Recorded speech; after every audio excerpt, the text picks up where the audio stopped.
A very good afternoon, everyone. It's a pleasure to have you all here today. Hope you all had been enjoying the sessions by our experts.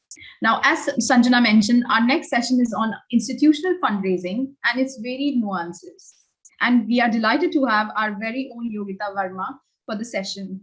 Yogita is a wonderful speaker and has hands on experience on fundraising. Yogita leads Breakthrough's resource mobilization and communication efforts and is passionate about working to transform gender norms that perpetuate violence against women.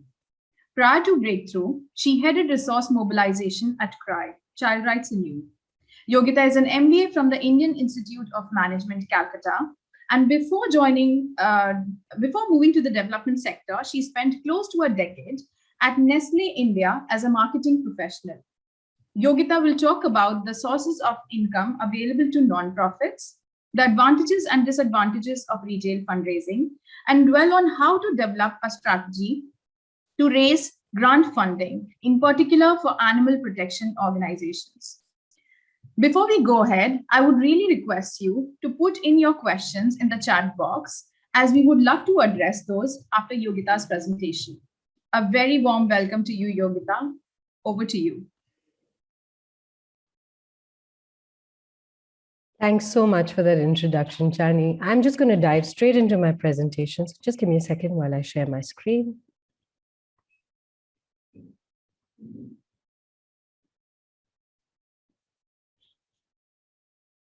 There we go.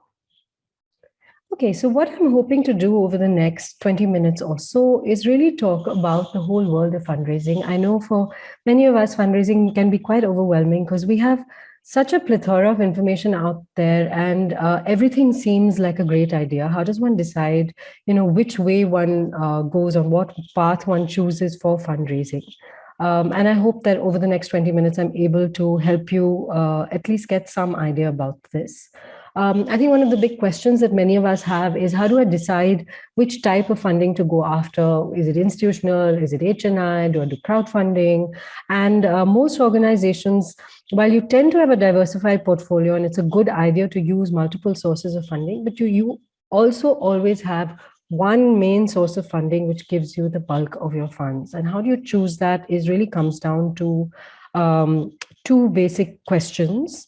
And these questions are, the first one is, what is my organization's mission? And here, as you can see, I've taken the example of CRY, an organization where I used to head fundraising till a few years ago. And in CRY's case, the mission really defined what source of funding it chose, because CRY's mission was always about child rights and being the link between organizations that did incredible work to help disadvantaged children and people in metros, mini metros all across the country who wanted to help children but didn't know how. And CRY was really the link between the two. And therefore, retail fundraising and fundraising of small amounts from people across the country really became what CRY was all about, entirely mission driven. So if your organization is one where you feel that your mission itself defines the source of fundraising, that's a good place to actually start. The second is, what are my organization's assets? And when I refer to assets, I really talk about things like, to have volunteers who are closely linked to my organization who can help me fundraise, or to have a board member who has great connections and would be able to introduce me to a whole bunch of HNIs or corporations.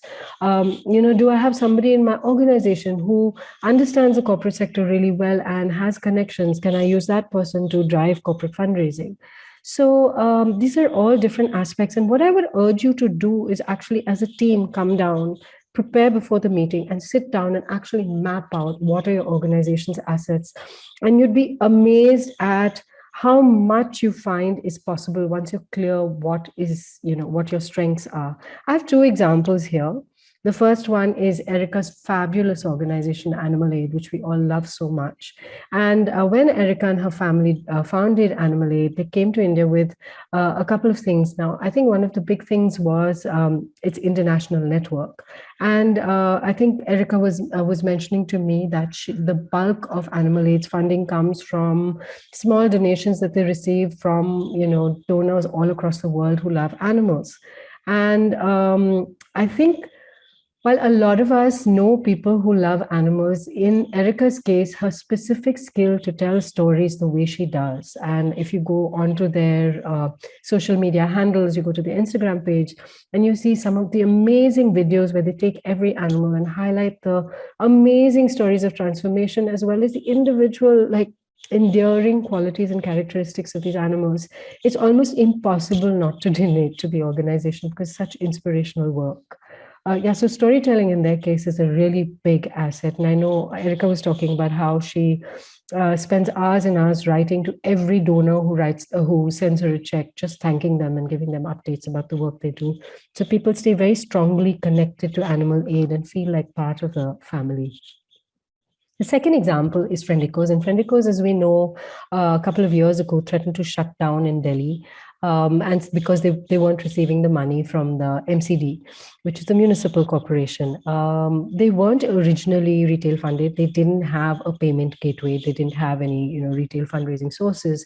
But when they threatened to shut down, one of the volunteers who worked at Friendicos, and Friendicos has always had this big credibility, and everybody knows Friendicos in Delhi, and they have this massive network of volunteers who go and help them at their two sites.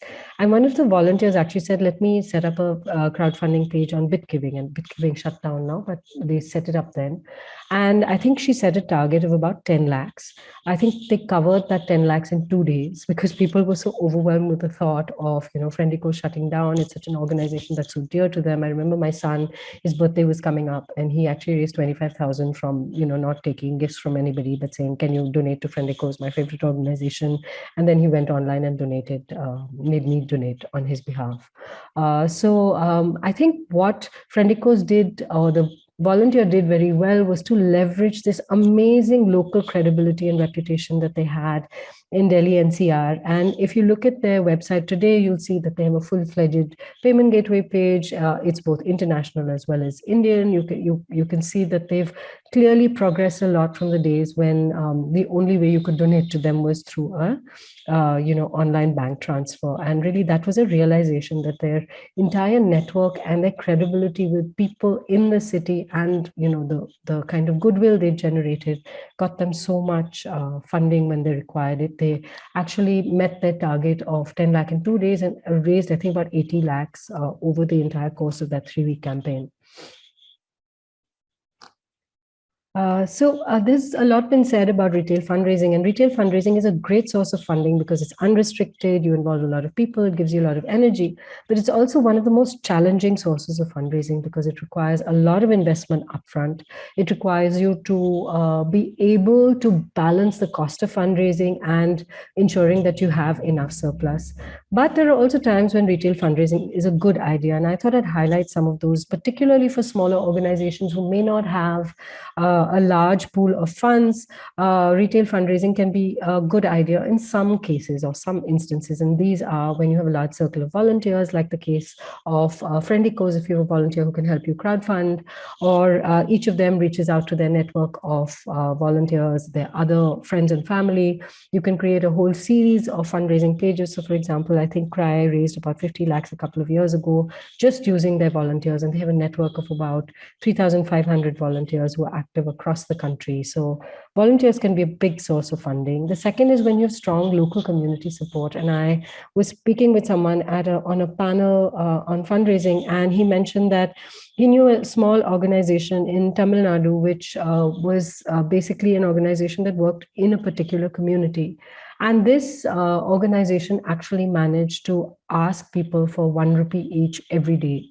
And over a period of time, the community came together because I think it was looking at, if I'm not mistaken, and I'm not very sure what the organization was because he was citing another, but the organization was one which looked at local children and ran a school for local children.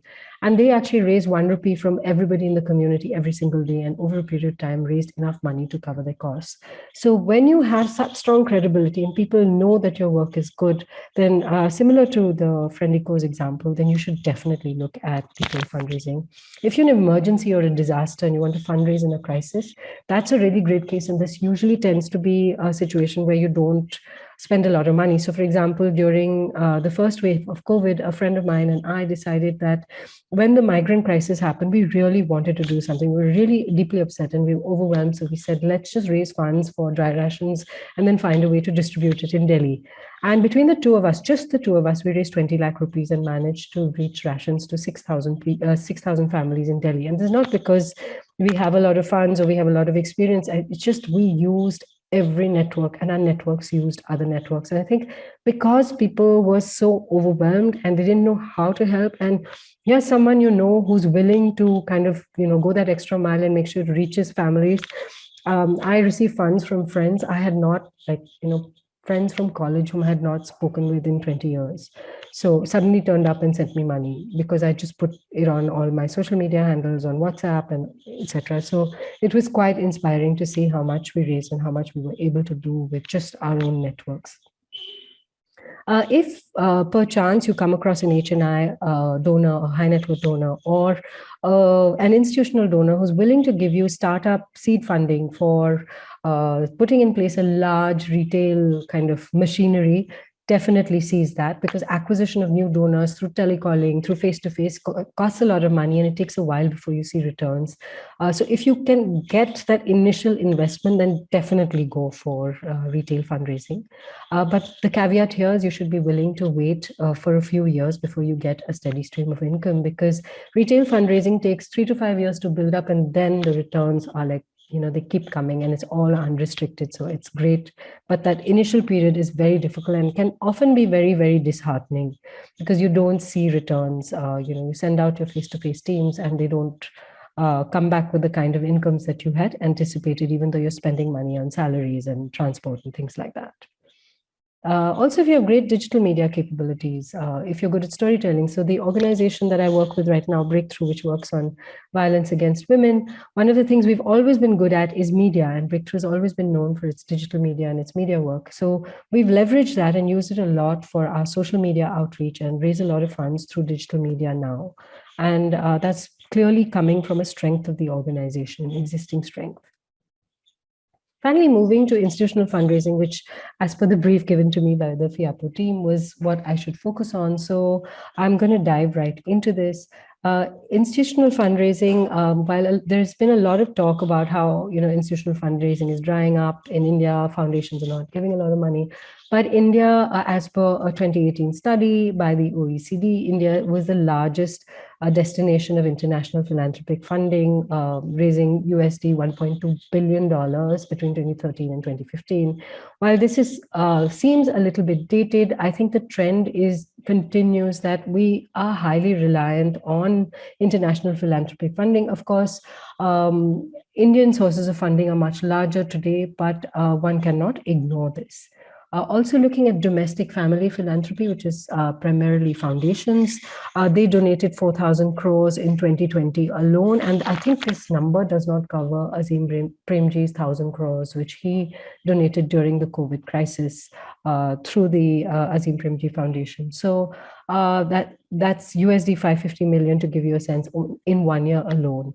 The only downside here is that this funding tends to be extremely focused on education and health, and other sectors like gender or animal rights don't always get priority. But these sources of funding are there, and it is a huge, incomes can be fairly huge if one knows how to navigate one's way around institutional funding. On balance, I would say institutional funding, one of the reasons that one always chooses, and I know, well, I've put pros and cons here and the cons seems longer. The benefits of institutional fundraising are, I cannot, stress on it enough. The good thing about institutional fundraising is that once you get a grant, you know that it's a multi-year grant. So if I'm sitting here today, I know for the next 3 years, my program is funded. Also, your grant sizes keep growing as your organization grows and your capacity to absorb funds increases. So if you start with, say, a $20,000 grant from somebody, you will see that as they renew grants with you, or as other organizations look at you, the grant sizes grow slowly, and some can be astronomically large, going into like $1 million or hundreds of thousands of dollars, and really depends on your capacity to absorb.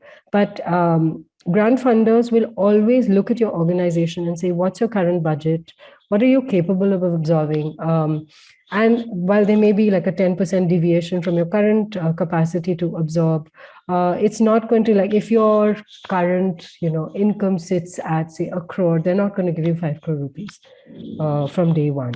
So they will slowly scale it up. So keep that in mind when you're applying. So don't apply for grant sizes which just seem beyond your capacity, because you're not going to get that funding.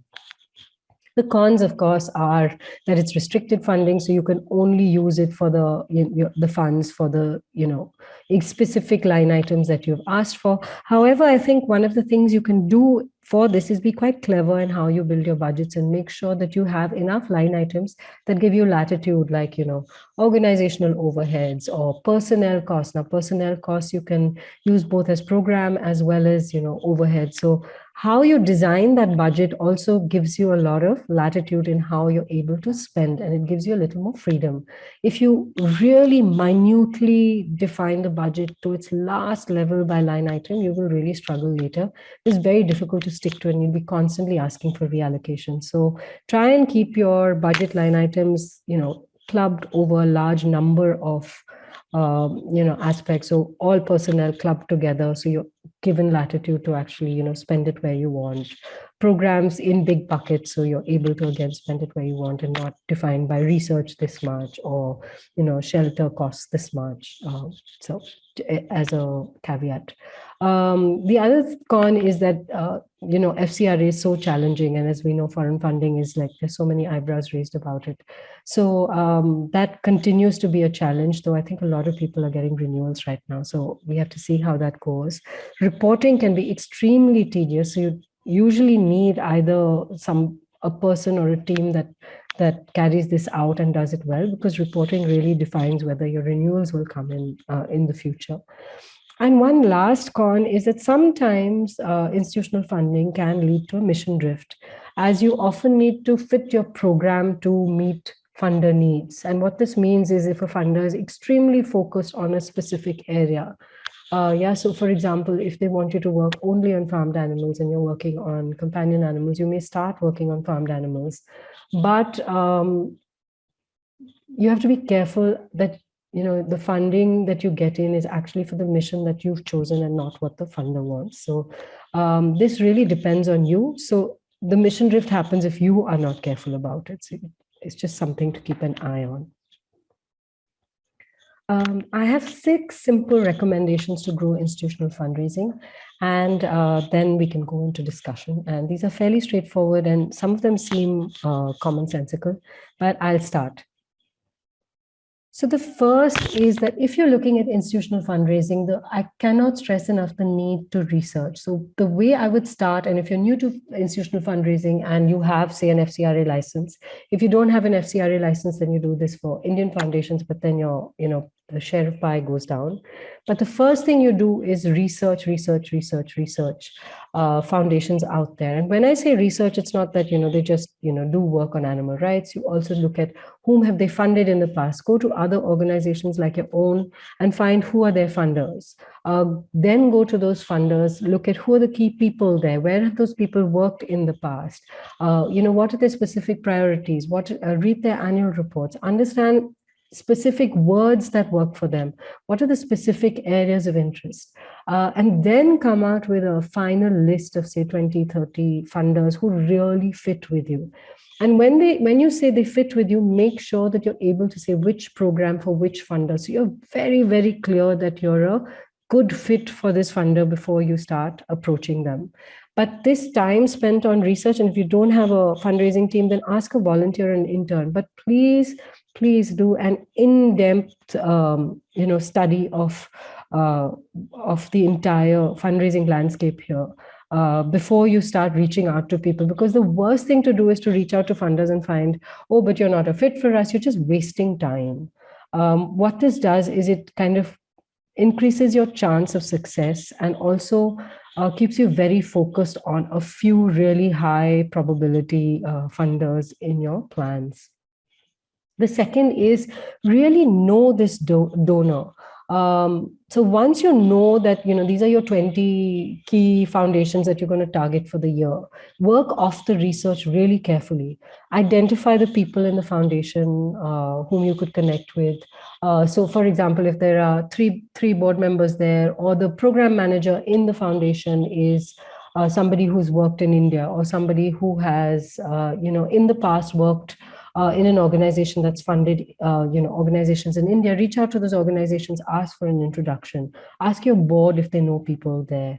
You'll be surprised at how easily you're able to find connections once you start saying that, this is a particular philanthropy that I think my organization fits well with, and therefore I want funding from them. So then go out and find people who can make you that introduction.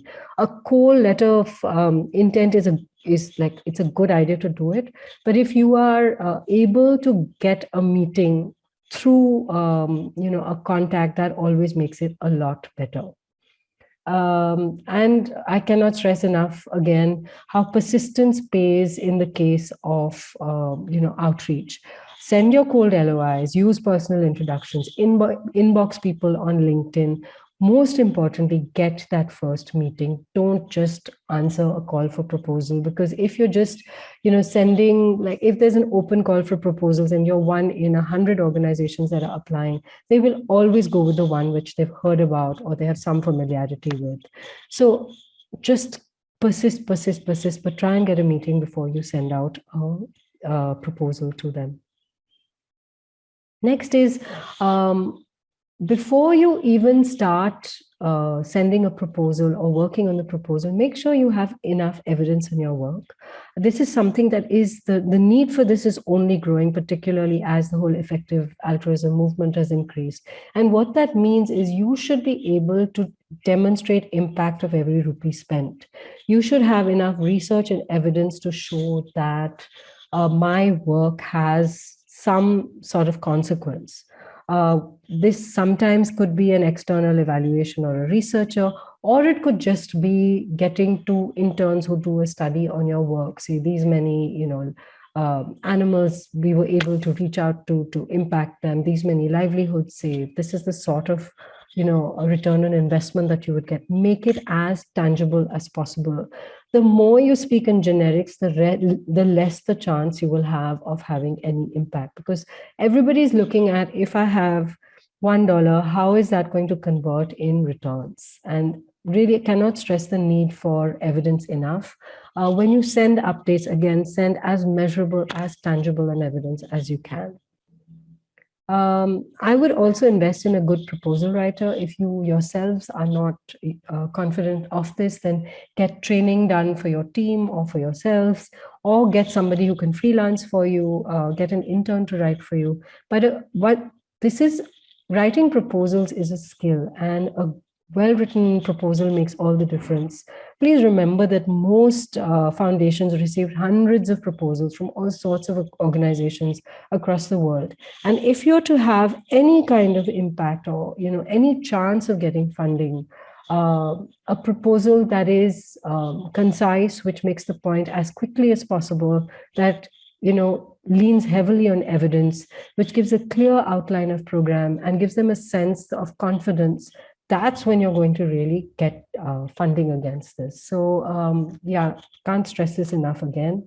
And lastly, once you have the donation in, please build strong relationships with your donors. The institutional fundraising world is really about success begetting success. So for example, if you get funding from one philanthropy, ask them to introduce you to 2 others. Once you've had meetings with them, even if they don't fund you, ask them. So it's the whole multiplier effect. And one of the things you'll notice is that when you speak with program officers at these different philanthropies, very often they're moving from one philanthropy to another. And they then start recognizing organizations. They all speak amongst themselves. So there's almost like a list of organizations that people fund. So the more people get funding, the more chance they'll get additional funding. And it's almost like it builds momentum over a period of time. But always remember, ask for introductions, ask for fundraising advice. You can even say, we're struggling with this sort of fundraising. And, what would you recommend? How do you think, could you give us references? So use your existing donor network as much as possible. Please don't be shy to ask for help or advice or input from existing funders. And that's broadly it. I hope this was useful. I'd love to hear questions now and take some questions from all of you. Wow, thank you so much, Yogita. Such an insightful session, and you've almost covered everything in such a short span of time. And I loved how you mentioned about the strengths of the organization, how to fetch the contacts from the existing people like the volunteers, board members, staff members, and emphasize so much on the research part, because how important it is to approach the donor with a proper report using the keywords, how important that is, because that's crucial, and it's like a break or break moment, and being persistent. So yeah, thanks for covering all that. We would love to take the questions now. And yeah. So from the audience, we have one question which says, when smaller organizations ask for funds via Paytm or net transfer on social media, people generally tend to be unclear on how the funds will be used. How can such organizations or individuals who ask for funds to help animals reorient their fundraising efforts to increase credibility? So again, I'd like to go back to the storytelling example. If you're able to find 2 or 3 illustrative case stories, which you put up before you even ask for money, often what we do is we kind of put out everything we do, and we use a lot of jargon, and people just don't understand what the money is really eventually going to do.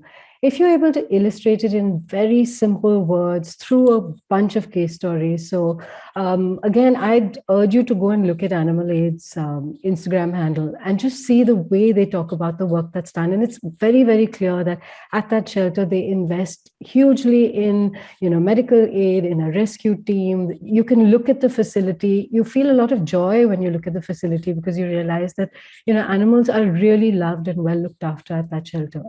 So be very, very specific about what you're asking and illustrate it. This whole concept of show, don't tell is really, really important in fundraising in particular. So do that. And then the Paytm is just the tool. So the technology is just a tool to get in the funding, but it's the stories that get people to emotionally connect with the organization. Thank you so much, Yogita. Yeah, you spoke about measurable and tangible outputs, and yeah, that supports the answer. So in fundraising, there is no right path to success, but knowing who is helping to achieve the goals is crucial.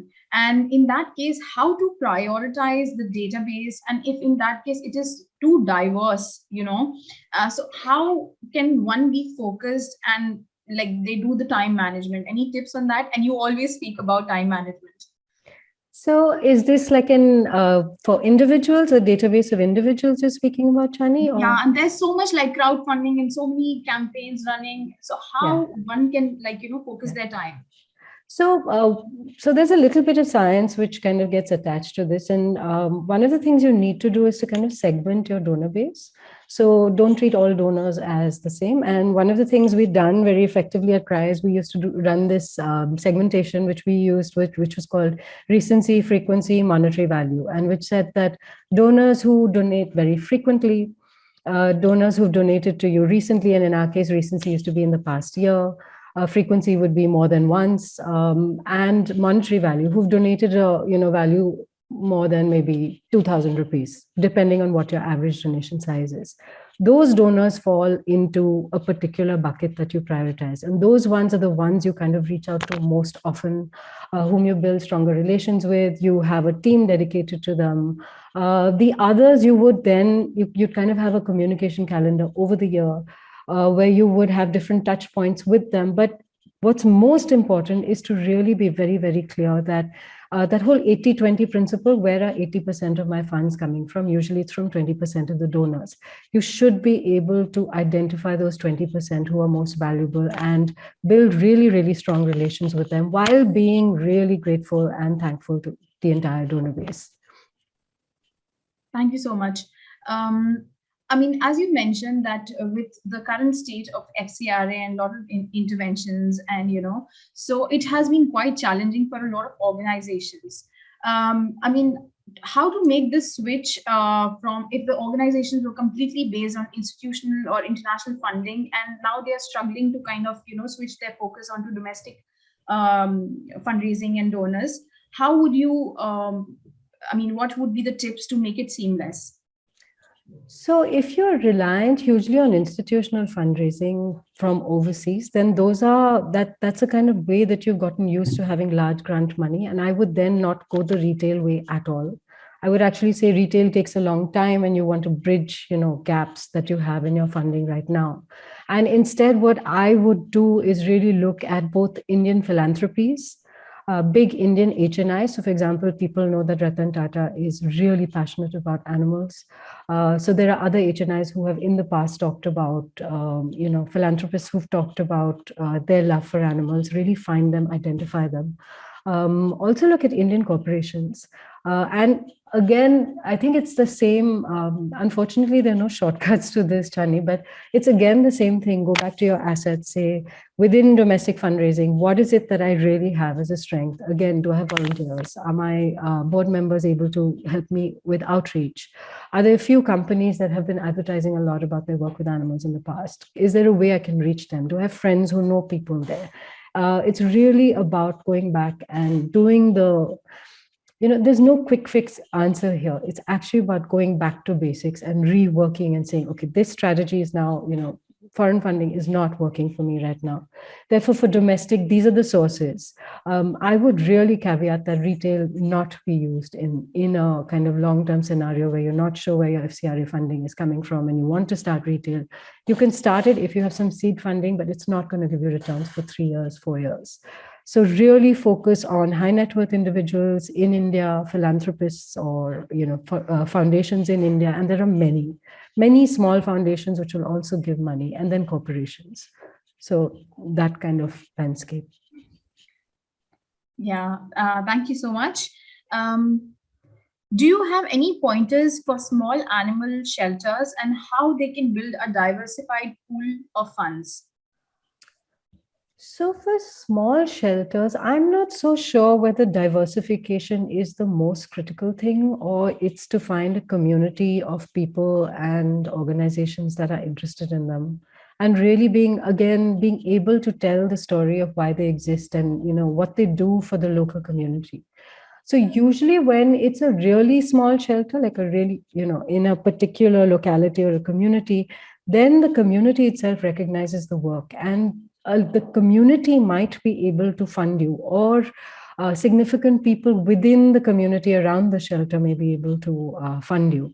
Or if you are, for example, if you're a shelter in a city like, say, Agra, right? Is there a local business that works in Agra and would, can demonstrate the goodwill and the work that they're doing to protect animals in that area?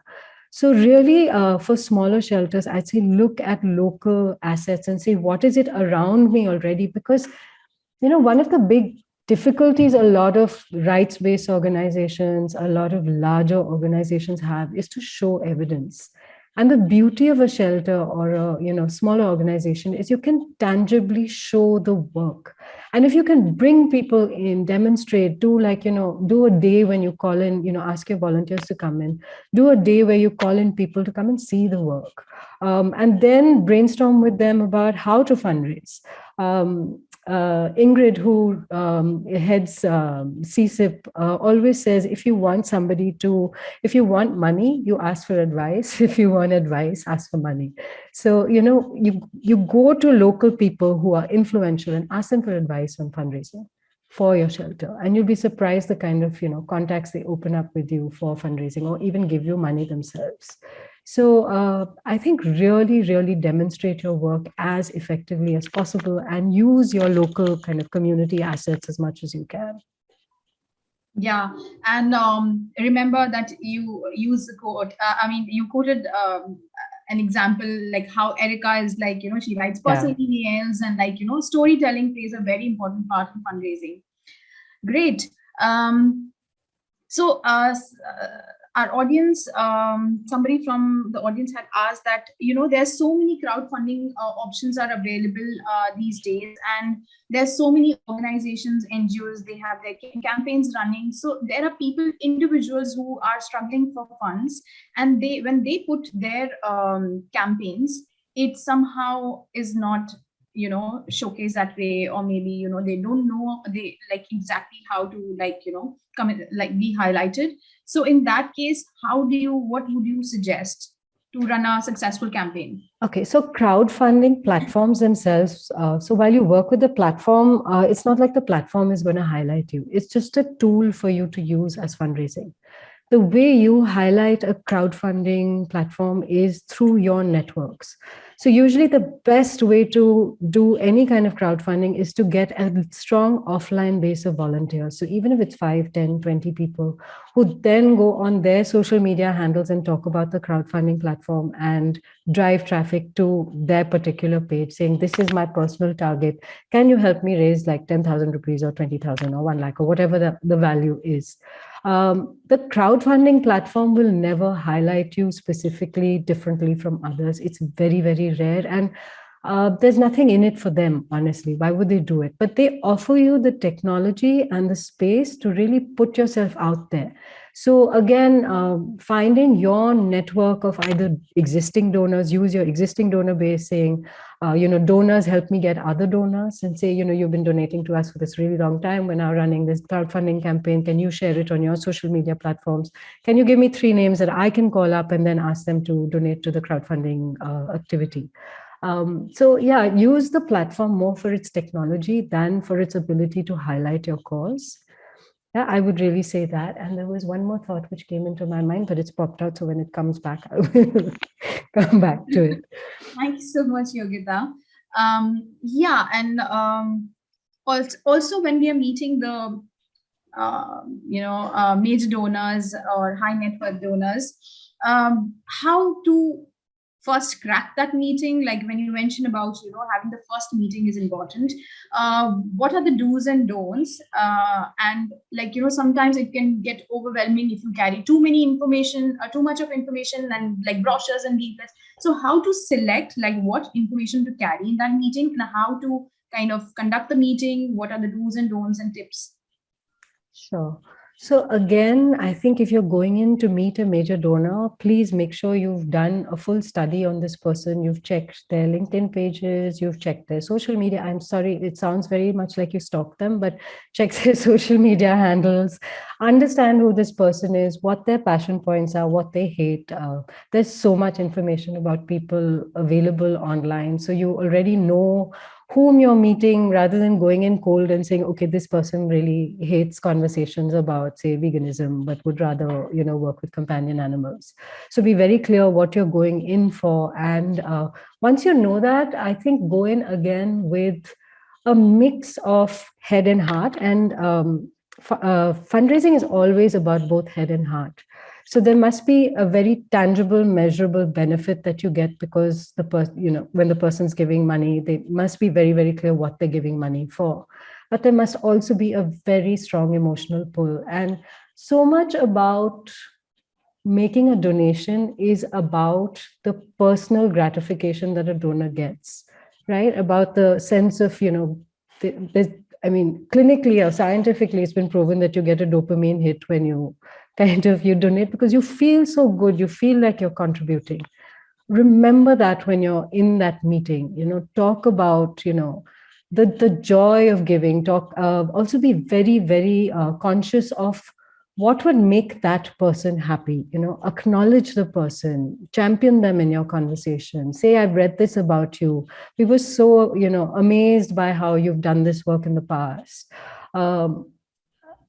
Build that relationship. I mean, there's nothing better than a face-to-face meeting to demonstrate your work. Take a film which showcases some of your work. So remember head and heart, and it's almost like head, heart, and both need to be equally balanced. But again, research before you go in. Like, go in prepared. Don't just go in with 3 brochures and say, this is my organization, and see, this is what we do, and are you interested? Because you're not going to get a response. So one of the things, and sorry, I know I'm taking very long on this question, but one of the things that really helps is to role play before. Put yourself in that person's shoes before you go. Get someone to pitch to you. Yeah, and see how effective it is. We had a workshop many years ago on corporate fundraising when I was at CRI. And we invited in a couple of agencies and corporation, people from corporations and CSR, etc., to come in and give us feedback, and we pitched to them. And we were kind of stunned at, and we thought we were really great because CRI is known for its, corporate fundraising and all of that. We were stunned at how negative the feedback was when they gave us feedback on how the pitch went. And they said, all you do is talk about your work. You don't care about what I am interested in. And really, I think you need to flip it and say, I'm not going there to talk about my work. I'm going to talk about them. They want to know about why it should interest them. So really keep that lens in your head when you're having any conversation with anyone about your work. Your work should naturally fit into a need that they have. But first, the conversation needs to be about them.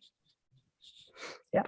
Sorry, very long answer. No, but that's really important, Yogita, because how much research is important, and knowing the donors, what are their favorite campaigns, and if they are already there, like, existing in the pool, and what campaigns they've been giving to, because when you go and meet them face to face, they would want to kind of know, like, how their money has been used, because everybody looks for the return on the investment. So thank you so much for that.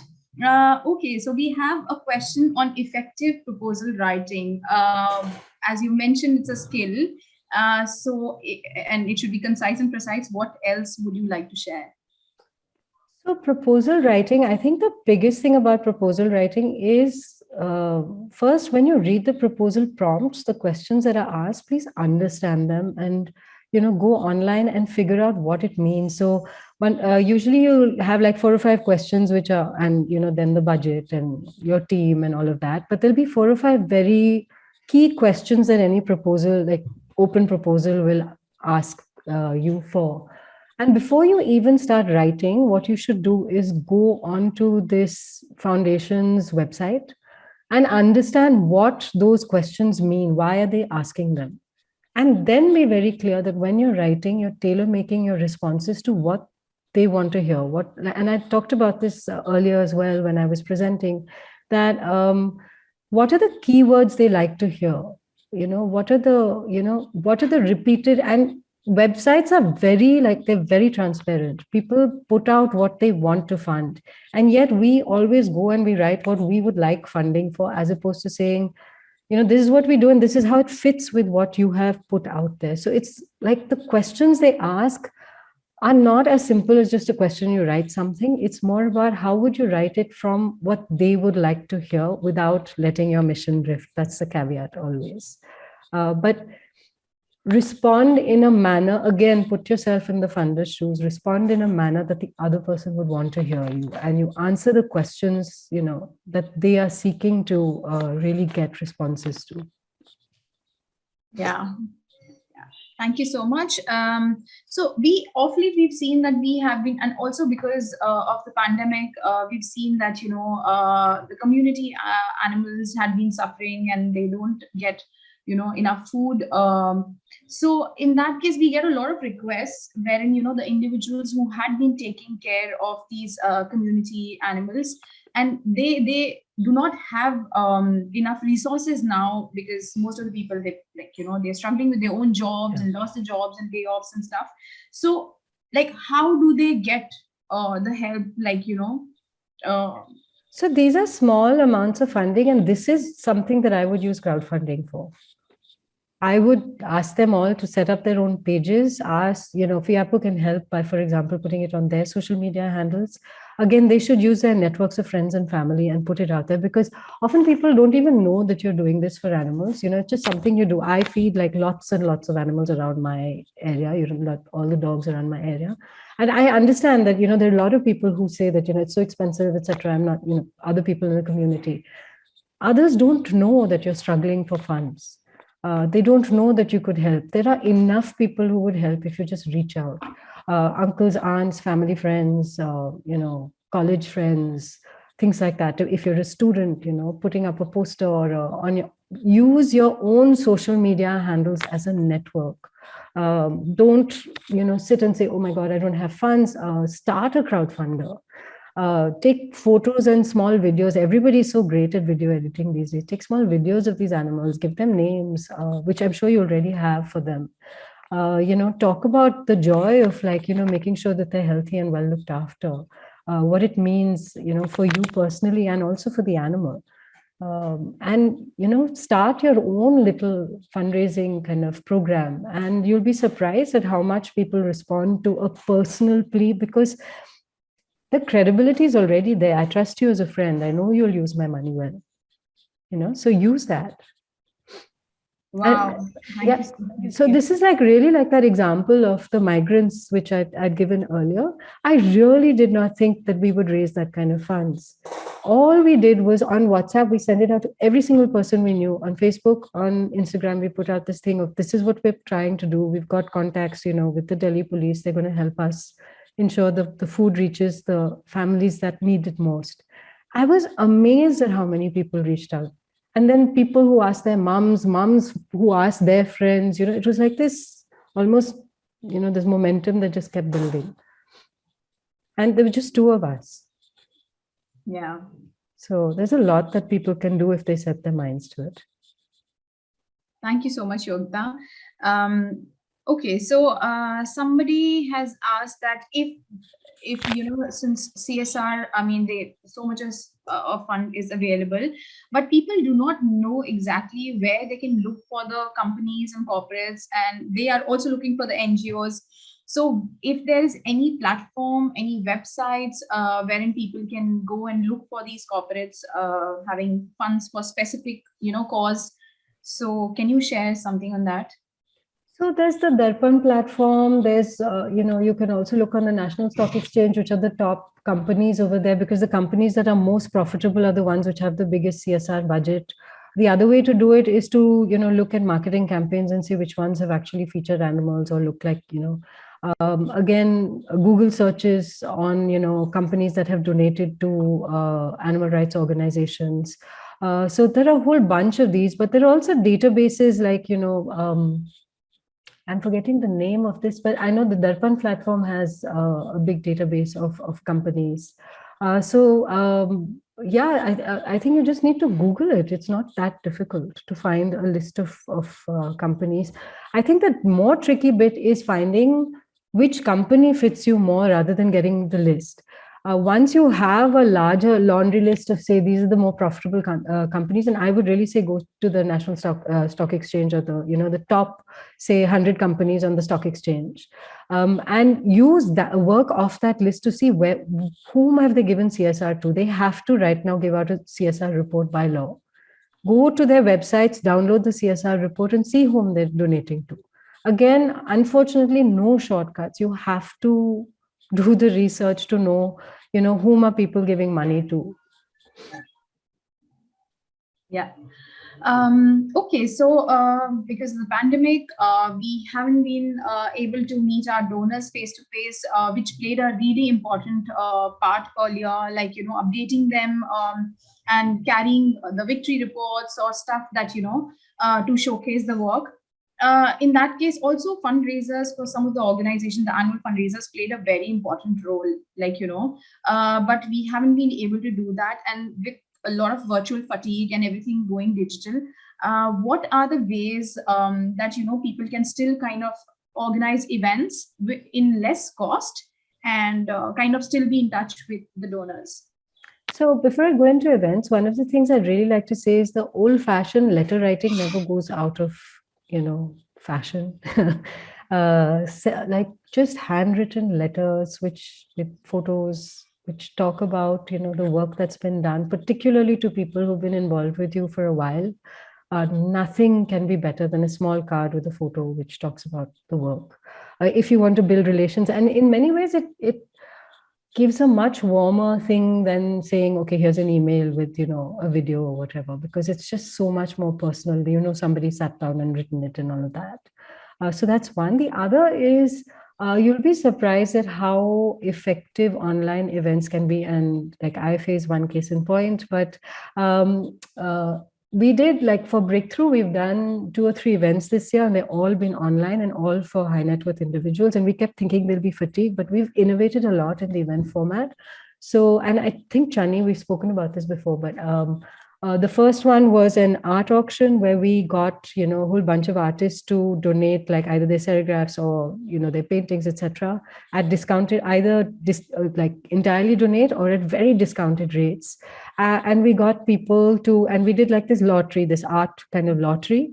So we said anybody who donates 25,000 gets a ticket for that lottery, and whatever art you get out of it, all of which was valued above 25,000, would, whatever you get out of that hat, you get to take home. And that was hugely successful. I think we got about over 100 donors who came in. So we raised like 25 lakhs from that event alone.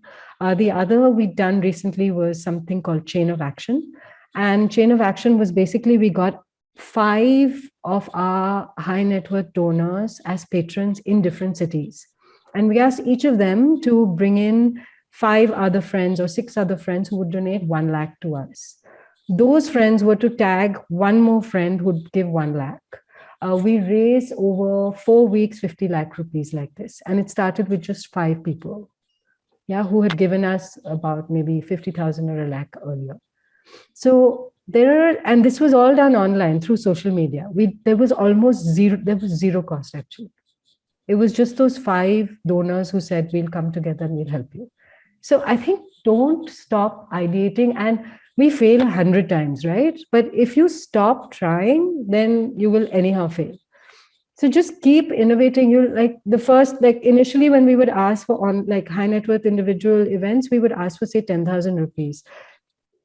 Because of the pandemic, we thought, who will pay larger amounts of money because you're used to coming for a gala, things like that. For just an online event last month, like for this Chain of Action, we'd asked for 1 lakh. So we'd already taken it up tenfold, So just keep pushing, keep innovating, keep trying. Like, don't give up is my general advice on that. Persist, persist, persist. Yeah, I really like that because when you say persist, and then to be a fundraiser, we know you have to have a strong heart, because most of the times you'll there are answers that are yes, okay, fine. Even somebody who had been continuously giving, but then sometimes they would not be able to, or So yeah, you just do not be disheartened and don't give up. I love when you say that. Okay.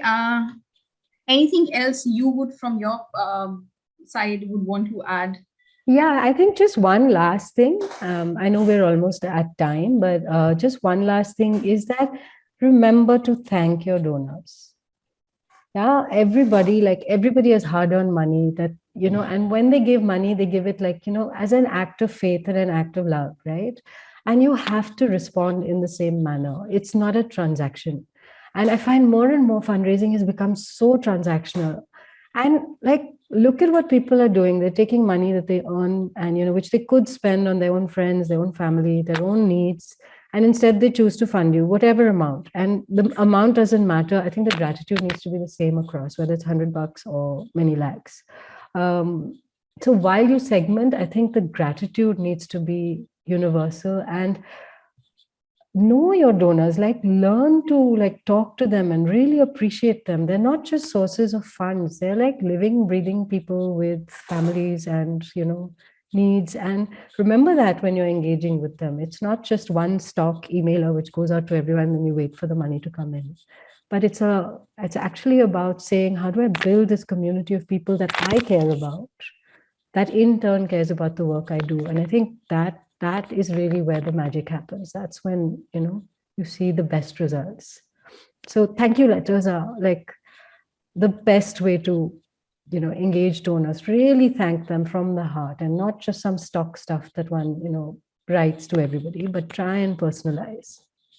Yeah, yeah. Completely, Yogita, because and the donors, they have been giving to so many organizations. They are very smart. They sense it, if it is Yeah. like only during the time you just get in touch with them, okay, now I'm here for money, or probably it's coming from heart, wherein you literally want to update them, and you're putting the money to the cause. With this, we've come to the closure of the session, and it's always lovely to connect with you and learn from you, Yogita. I'd Thanks. I love had to. so much fun. Yeah, thank you. I'd love to thank our lovely audience for their participation and sparing the time, all for the love of animals. Thank you so much. Back to you, Sanjana. Bye. Thank you. Bye-bye. Bye.